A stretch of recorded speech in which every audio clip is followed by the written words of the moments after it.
Hello welcome back to my channel ఋషి Chandu mini vlogs.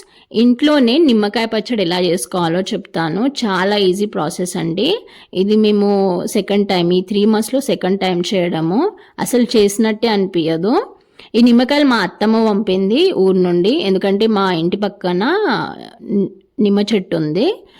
ఇక్కడ నేను 1 kg నిమ్మకాయలు తీసుకున్నాను. వీటిని కడిగి తుడిచి ఎండలో ఆరబెట్టి 4 ముక్కలు కట్ చేసుకున్నాను. ఈ కట్ చేసుకున్న నిమ్మకాయల్లో ఈ గరిటెతో 2.5 గరిటెలు కారం వేస్తున్నాను. ఈ నిమ్మకాయల పైన 2.5 గరిటెలు అండి. అలాగే మనం కారం ఎంత తీసుకుంటామో వాటికి హాఫ్ ఉప్పు వేయాలి. 2 గరిటెలు కారం సరిపోతుంది, కానీ మా ఆయన స్పైసీగా ఉండాలని కొంచెం ఎక్కువ వేశాడు. సేమ్ అదే గరిటెతో 1 గరిటె ఉప్పు వేస్తున్నాను. మీరు కొలతలు గమనించండి. 2.5 గరిటెలు కారము, అలాగే 1 గరిటె ఉప్పు. అలాగే ఇక్కడ నేను పల్లి నూనె పోస్తున్నాను. గ్రౌండ్నట్ ఆయిల్, సన్ఫ్లవర్ ఆయిల్కి అంత టేస్ట్ రాదండి. పల్లి నూనె, గ్రౌండ్నట్ ఆయిల్ ఉంటేనే ఏ పచ్చళ్ళైనా చాలా టేస్టీగా ఉంటాయి. ఇక్కడ 1/2 లీటర్ వరకు ఆయిల్ పోస్తున్నాను.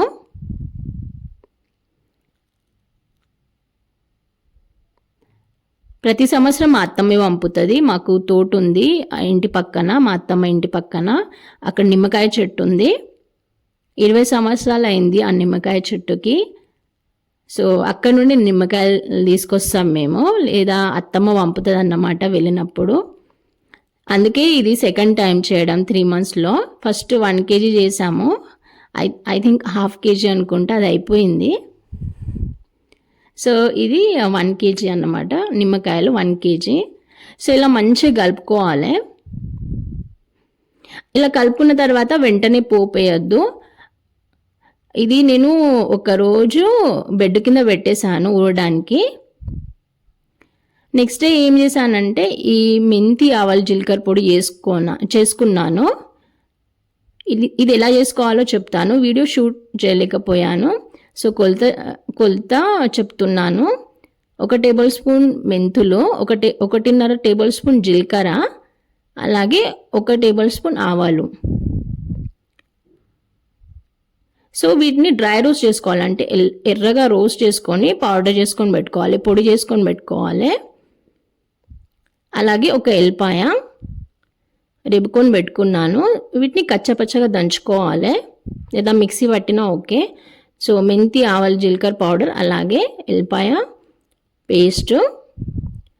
సో ఇది 1 day ఊరనిచ్చాను, బెడ్ కింద పెట్టాను అన్నమాట. సో ఇప్పుడు తీసిన తర్వాత మీరే చూడండి, ఇలా అయింది, అంటే ఊరిందన్నమాట. సో ఈ పొడి దీనిపై నుండి వేసుకోవాలి.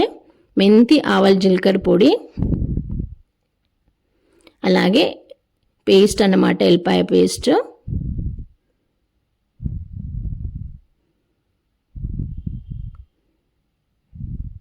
లాస్ట్ టైం మెంతి పొడి ఎక్కువ అయింది, అందుకే ఈసారి 1 kgకి 1 టేబుల్ స్పూన్ మెంతులు వేసాను, 1.5 జీలకర్ర, అలాగే 1 టేబుల్ స్పూన్ ఆవాలు.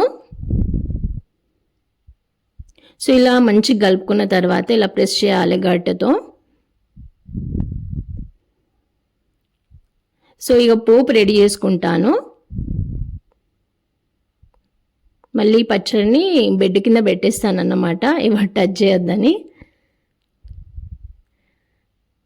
సో నేను పోపు ఎలా రెడీ చేసుకున్నానో చెప్తాను.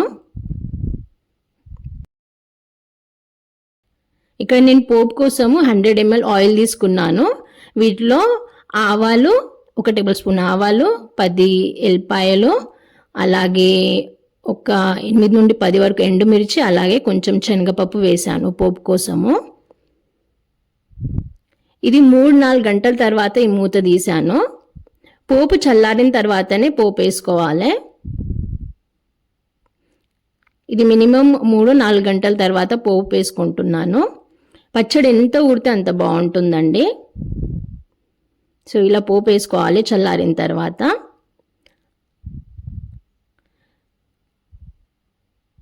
సో ఇది మంచిగా కలుపుకోవాలి. కలుపుకున్న తర్వాత ఒక ప్లాస్టిక్ కంటైనర్ అన్నా లేదా సెరామిక్ జార్స్ ఉంటాయి కదా, బర్నీలు అంటారు, సో వాటిలో పెట్టవచ్చు. సో నా దగ్గర 1 లీటర్ పైనే ప్లాస్టిక్ కంటైనర్ ఉంది, స్టోరేజ్ కంటైనరు. సో ఇది పచ్చడి కలిపిన తర్వాత పోపేసా కదా, ఇది కలిపిన తర్వాత ఆ స్టోరేజ్ కంటైనర్లో ఫిల్ చేస్తాను.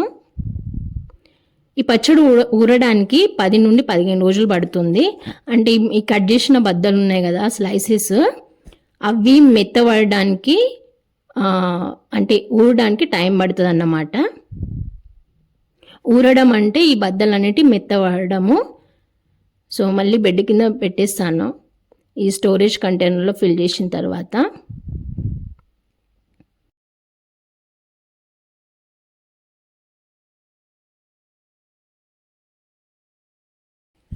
సో ఇదేనండి storage container, plastic container.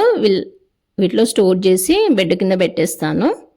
So ఎవరు టచ్ చేయకుండా 10 నుండి 15 రోజులు పడుతుంది ఊరడానికి, అంటే ఈ స్లైస్ ఈ బద్ద మెత్తగా అవ్వడానికి.